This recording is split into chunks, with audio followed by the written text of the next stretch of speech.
امروز 17 فوریه است. برنامه اخباری آزادی را از استودیوی مرکزی رادیو آزادی در پراگ پیشکش می‌کنیم. سلام بیننده عزیز. نگاه به مهمترین گزارش‌های برنامه. اداره امور داخلی مسکو مسئول حمله به تکثیران مهاجر را دستگیر نموده است، ولی عیب‌نامه‌اش معلوم نیست. صرف نظر از شکایت مشتریان، رئیس شرکت برق تاجیک اصرار می‌ورزد که نقشه تامین برق با بعضی محدودیت‌ها در تمام گوشه و کنار تاجیکستان اجرا می‌شود. آغاز از ماه اپریل و تا ماه سپتامبر یگان گونه محدودیت در مملکت جاری کرده نمی‌شود.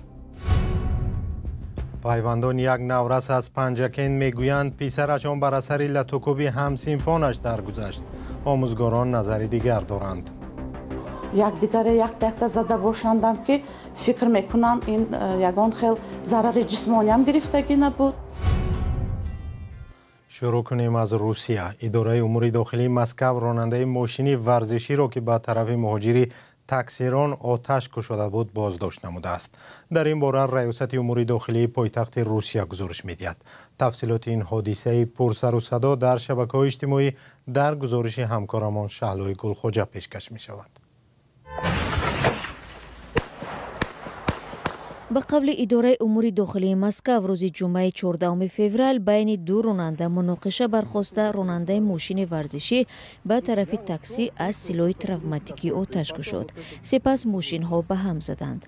در پی مناقشه راننده ماشین ورزشی از جای حادثه فرار کرد. حالا این راننده 39 ساله ماشین ورزشی بازداشت شده است. به قبل پلیس مسکو او اجازه‌نامه قانونی نگهداری تپانچه تروماتیکی را در اختیار داشته است. کانال ریدوفکا شبکه اجتماعی تلگرام اطلاع می‌دهد که راننده تاکسی مهاجر از قرقیزستان میباشد. در شبکه اجتماعی نوار حادثه از دوربین تاکسی هم نشر شده است که در آن تحقیر راننده تاکسی و تیرپرانی راننده ماشین ورزشی به طرف او مشاهده می شود.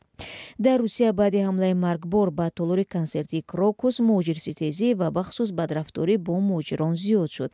سال گذشته دادگاه‌های روسیه تقریبا 90,000 مهاجر را از این کشور اجباراً خارج کردند که نسبت سال 2023 به مراتب بیشتر است.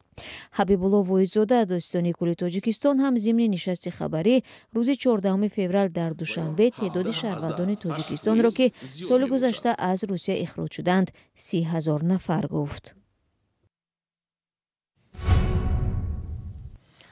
ساکنان در اکثر منطقه‌های تاجیکستان شکایت دارند که خانه‌های سرد و تاریکشان سردتر و تاریکتر شده است، چون نیروی برق را کمتر از ریجه یا لیمیتی که خود مقامات اعلام کرده بودند دسترس می‌کنند. چرا مقامات پیشتر از ساعتی که مقرر شده است برق خانه ساکنان را خاموش می‌کنند؟ روزنامه‌نگاران به این سوال در نشست مطبوعاتی شرکت برق تاجیک پاسخ جستند. همکارانم عبدالغنی عبدالوهاب و امیر ایسایف آنجا بودند. در نشست خبری روز 11 فوریه رئیس شرکت برق تاجیک محمد عمر اسدزاده با خبرنگاران مسئله رعایت نشدن نقشه انتقال برق را که قبلا از جانب وزارت انرژتیکا 10 ساعت در یک شبانه روز اعلان شده بود شرح داد. او اظهار داشت که ساکنان طبق نقشه مقرر شده با برق تامین هستند. کدام ساعت‌ها باید برق تامین کرده شود؟ روزانه از ساعت 8 پگاهی تا 16 بگاهی و شبانه از 22 تا 5 پگاهی. همین 17 8 تا 17 8 پگاهی تا 17 و شبانه از 22 تا 5 پگاهی برق خاموش کرده می شود. دیگر ساعت‌ها استفاده برای با برق تامین هستند. خبرنگاران همچنین پرسیدند که در حالی که استحصال برق در کشور افزایش یافته، تلفات و صادرات آن کم شده است، چرا مردم همانا با مشکل نارسایی برق روبرو هستند؟ استحصال نیروی برق در طول سال جدا از 700 میلیون کیلووات ساعت بالا رفت. اما نارسایی نیروی برق این موسمی تنها در دوره تیرم زمستان به نظر می رسد. آغاز از ماه اپریل و تا ماه سپتامبر یگان گونه محدودیت در مملکت جاری کرده نمی شود، چون که حجم ریزش آب ضروری برای رویپوش نمودن حجم استفاده برای داخل و همچنین به همگان معلوم است که صادرات نیروی برق به جمهوری ازبکستان و افغانستان تنها در فصل تابستان عملی کرده می شود. این تنها در دوره تابستان. با وجود این شکایت ها از نقشه انتقال برق زیادند. یک کاربر از ناحیه شهر توس در شبکه فیسبوک نوشته است که آنها در یک شبانه روز همگی 4 ساعت برق میگیرند. این در حالی است که با گفته اساسزاده سال 2024 در کشور بیش از 22 میلیارد کیلووات ساعت نیروی برق استحصال شده است که نسبت به سال 2023 700 میلیون کیلووات ساعت بیشتر است. با گذشت بیش از 30 سال از استقلال تاجیکستان، مسئله تامین نمودن اهالی با برق به خصوص در فصل تیرماه و زمستان یکی از مشکلات دائمی حکومت باقی مانده است. هرچند نیروگاه‌های نو بنیاد شدند، اما این مشکل تا حال حل خود را نیافته است.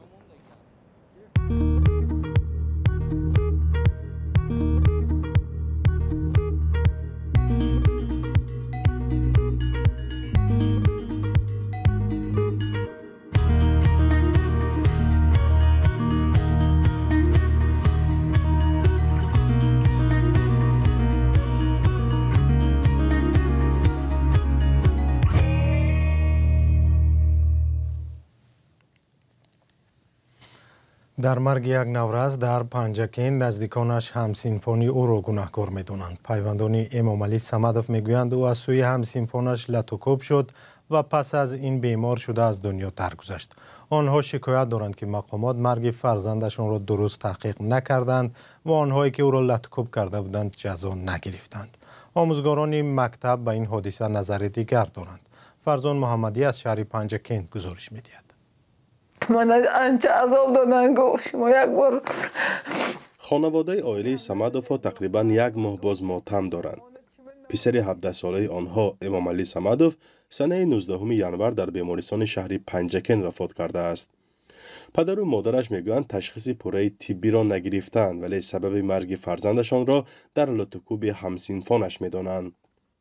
ای آقا چه من زدن بهش کردن دیگه اگه چه نمیدونم چند کس زد کی زد هیچ چه نمیدونم بهشتم یک وقت بعدی چند وقت باهاش آمده خستم گفت رفته دست رو من در آب خنک ششته با گشت سیف در آمدم گفت.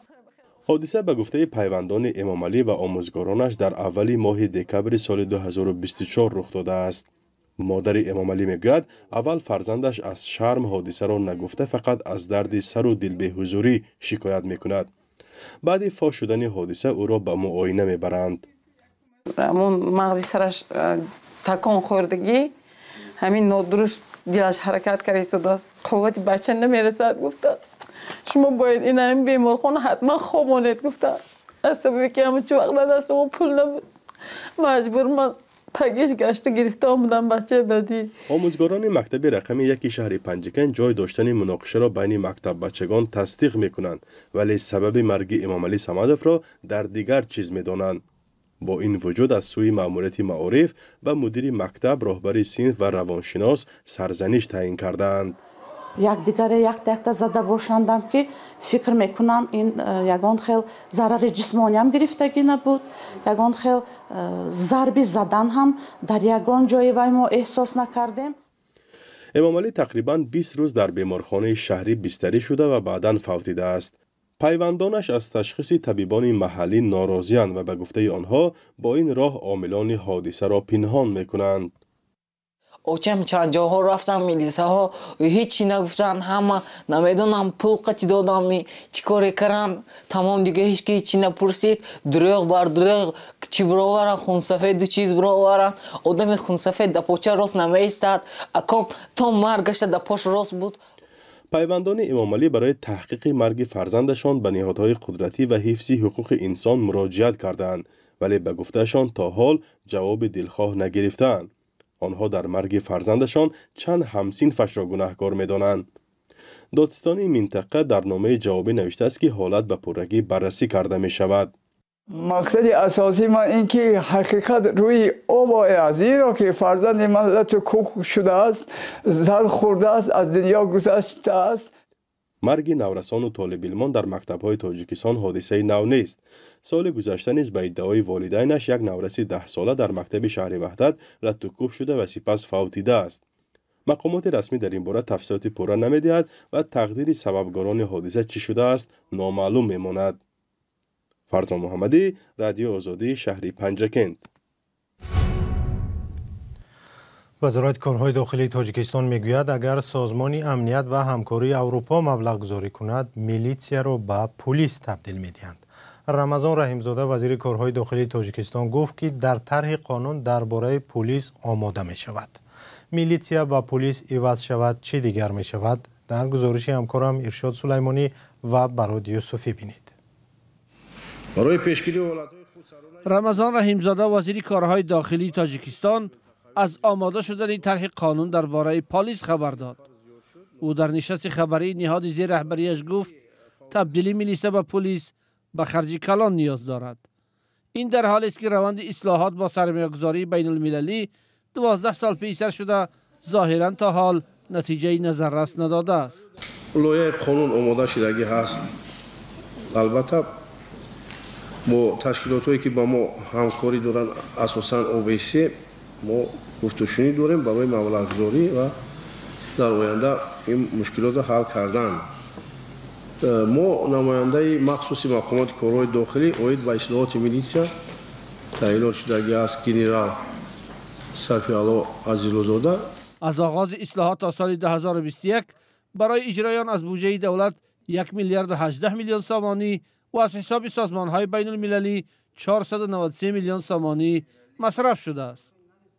دفتر برنامه‌های سازمان امنیت همکاری اروپا در تاجیکستان در یک پاسخ کتبی به رد آزادی به ادامه پشتیبانیش از اصلاحات میلیسیا تاکید کرده، اما از حجم مبلغ کمک به این روند خودداری کرده است.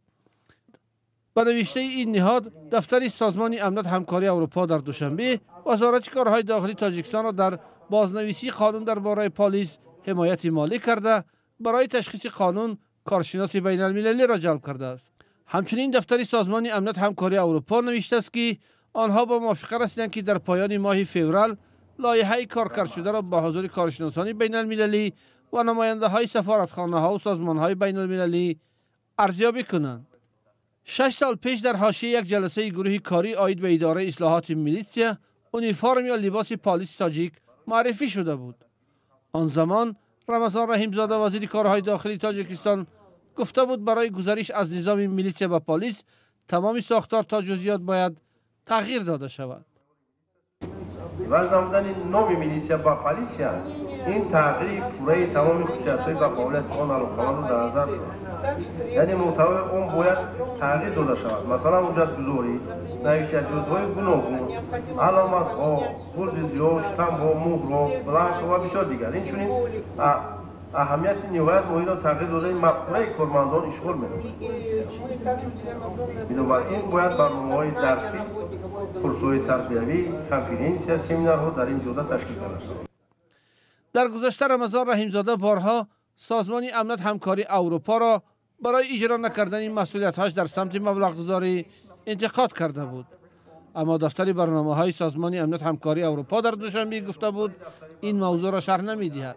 در سال 2021 یک برنامه دیگری 5 ساله اصلاحات میلیسیا آغاز شده بود و ادامه دارد، اما تا حال میلیسیا یا پلیس نشده است. پهلوانان تاجیک در مسابقه سلسله جهانی جودو باکو گرند سلام 2025 یعنی تاسکولای بزرگ که روزهای 14-16 فوریه در پایتخت آذربایجان شهر باکو دایر گردید 2 مدال برنجی به دست آوردند. مدال های تاجیکستان را در این مسابقه در وزن تا 73 کیلو ابوبکر شریف و در وزن تا 100 کیلو جهانگیر مجیدوف به دست آوردند.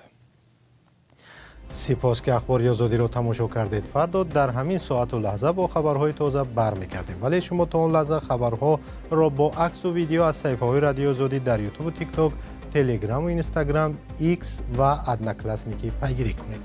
خدا نگهدار شما با تا برنامه‌های دیگر.